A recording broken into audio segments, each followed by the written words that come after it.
चंद्रशेखर ठाकुर, जिसकी उम्र 38 साल थी, उसे इतना मारा गया कि उसे वहां पर अधमरा कर दिया गया। दूसरी अगर बात करें तो लगातार क्राइम का रेशियो दुर्ग भिलाई में जो बढ़ा है वो काफ़ी भयानक है।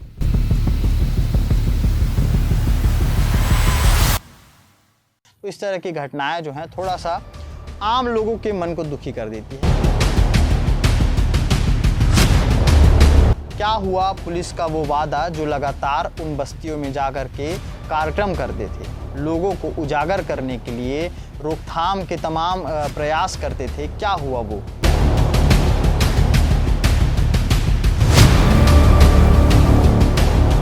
लेकिन जब इस तरह की कोई घटना आती है तो अपनी अपनी राजनीतिक रोटियां सेकने के लिए सभी वहां पर बैठ जाते हैं। खुर्सीपार में हत्याकांड की आग अभी धधक ही रही थी कि एक और घटना सामने आती है। ये घटना है भिलाई के ही एक क्षेत्र की, जिसे कोहका नाम से आप जानते हैं। कोहका में आज रविवार है और आज से एक दिन पहले शनिवार की रात एक हत्या होती है। हत्या जिस शख्स की हुई उसका नाम चंद्रशेखर ठाकुर है। जिस शख्स ने की है वो दो आरोपी हैं, सचिन चौधरी और गोविंद चौधरी। मामला क्या कुछ है पूरा तफ्तीश से आपको बताता हूँ। शनिवार की रात को अचानक से हल्ला होने लगा। हल्ला जब हुआ तो वहाँ पर जब लोग इकट्ठा हुए तो पता चला कि एक शख्स नाम युगल जो है वहीं पर सुंदरनगर कोहका में ही रहने वाला चंद्रशेखर ठाकुर का छोटा भाई है। वहीं के पास एक गली है, गली के पास एक सचिन चौधरी नाम का शख्स जो आए दिन वहाँ पर खड़े रहता था, एक लड़की से बात किया करता था। ये हर रोज़ युगल देखा करता था और उस दिन भी, उस रात भी वो वहाँ से गुज़र रहा था। गुज़रते हुए उसने सचिन को समझाइश के तौर पर कहा कि यहाँ पर इस तरह आकर के बात मत किया करो क्योंकि आसपास का माहौल ख़राब होता है। इसके बाद सचिन और युगल में बहस हो गई कि आखिर तुमने मुझे ऐसा कैसे कह दिया। अब ये बात तुल पकड़ते पकड़ते इतनी ज़्यादा बढ़ गई कि बहस झगड़े पे उतर आया। झगड़ा इतना ज़्यादा था कि आवाज़ युगल के घर तक जाने लगी। युगल के घर के भीतर से उसका बड़ा भाई चंद्रशेखर ठाकुर वहाँ से आया। उसने बहस को शांत कराने के लिए वहाँ पर जो झूमा झटकी हो रही थी आपस में, उस शांत कराने की कोशिश की और इन सब के दरमियान हुआ ये कि सचिन चौधरी ने अपने भाई गोविंद चौधरी को ये सारी बातें बताई फ़ोन करके। गोविंद चौधरी जब वहाँ पर पहुँचा तो उसके हाथ में बेसबॉल, बल्ला, ये सारी चीज़ें थी। वहाँ आने के बाद मारपीट शुरू हुई।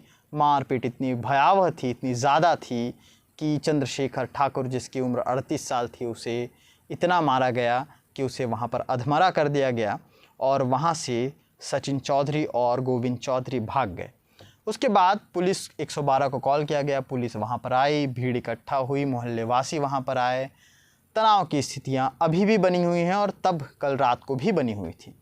उसके बाद जब अस्पताल ले जाया गया चंद्रशेखर ठाकुर को तो वहाँ पर डॉक्टर ने उसे मृत घोषित कर दिया।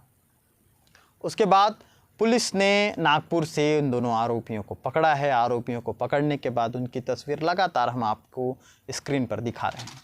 ये सारी घटना कल रात की है और कल रात के पहले यानी कि परसों की रात एक और घटना हुई थी 7 बजे, जहाँ पर जिसे खुर्सीपार हत्याकांड के नाम से आप पिछले 2 दिन से जान रहे होंगे। लगातार वहाँ पर जिस शख्स को मारा गया मलकीत, उसके परिवार, उसके परिजन लगातार खुर्सीपार थाने के सामने बैठे हुए हैं, धरना दे रहे हैं। उनकी कई मांगे हैं।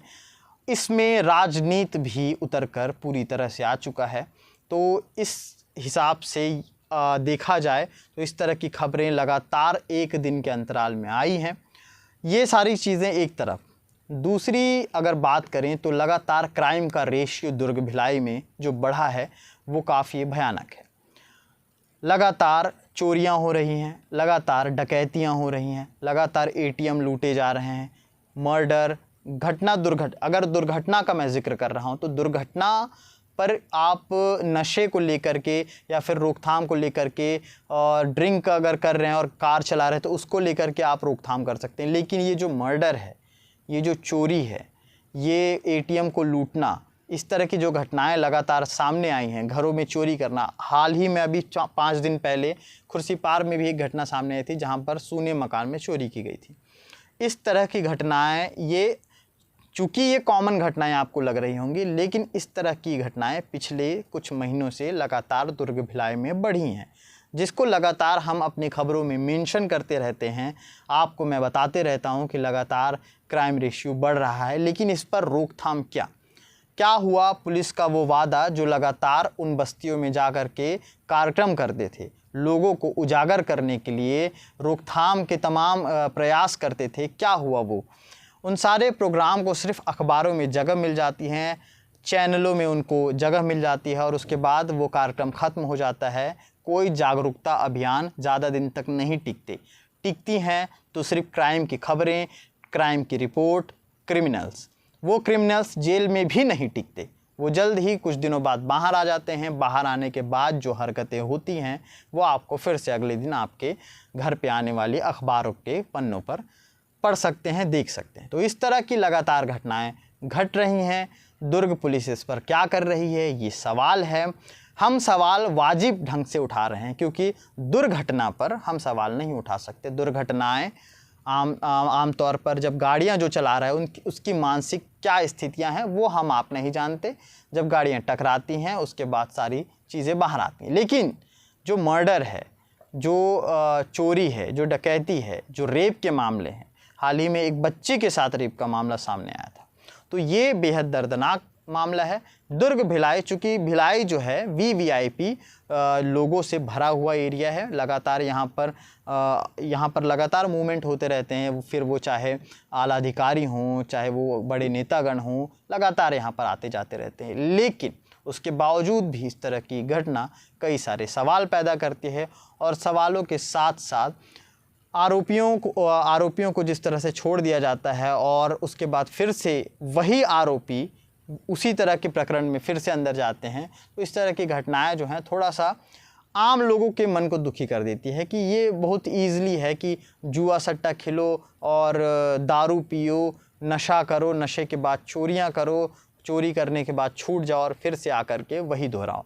नशे को लेकर के भी प्रोग्राम कई बार चलाए गए हैं, जागरूकता अभियान कई सारे चलाए गए हैं नशे को लेकर के, लेकिन उसका क्या फ़ायदा हुआ? आखिर ऐसे प्रोग्राम लगातार क्यों नहीं कराए जाते? आखिर उन प्रोग्रामों से क्या होता है, क्या रिज़ल्ट आता है? इसके बारे में कभी किसी ने तफ्तीश रिपोर्ट नहीं दिखाई है, ना कि कोई दिखाएगा, क्योंकि जब प्रोग्राम चलते ही नहीं तो उसके बारे में कौन बात करे?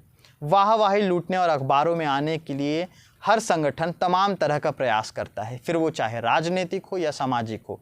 लेकिन जब इस तरह की कोई घटना आती है तो अपनी अपनी राजनीतिक रोटियां सेकने के लिए सभी वहाँ पर बैठ जाते हैं।